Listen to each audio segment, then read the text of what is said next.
Camille Lacour revient sur la naissance de sa qui l'a aidé à se remettre d'un burn-out. Lundi 10 mars, Camille Lacour était l'invitée de l'émission La Bande Originale, diffusée sur France Inter.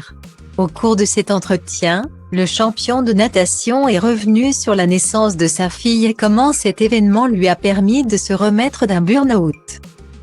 Camille Lacour est un homme comblé.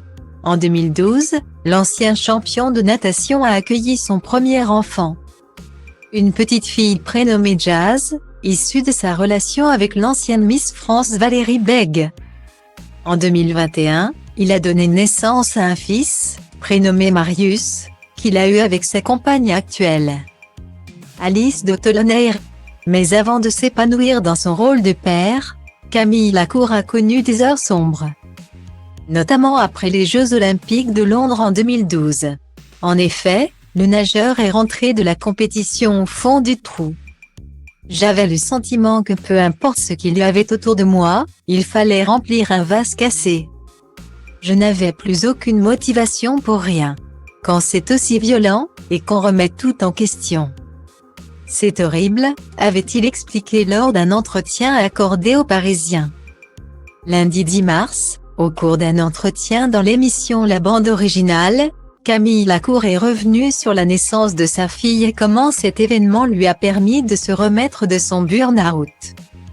Les gens qui ont des burn-out, c'est des gens qui ont accepté quelque chose qui n'était pas acceptable trop longtemps. Des gens qui acceptent ça, c'est des gens forts, a-t-il d'abord expliqué, avant d'évoquer sa situation personnelle. Ce n'est pas le même burn-out que les gens dans le monde de l'entreprise. Nous dans le sport, ça arrive vraiment après la compétition. Moi ça m'est arrivé en 2012. Où ça a été très difficile après l'échec olympique, a-t-il confié. Camille Lacour est finalement parvenue à remonter la pente grâce à la naissance de sa fille Jazz. J'ai eu la chance, quelques mois après, d'avoir ma petite fille. C'était la meilleure route pour sortir de ça. Mais c'est vrai que j'avais cette impression d'être constamment dans une chute.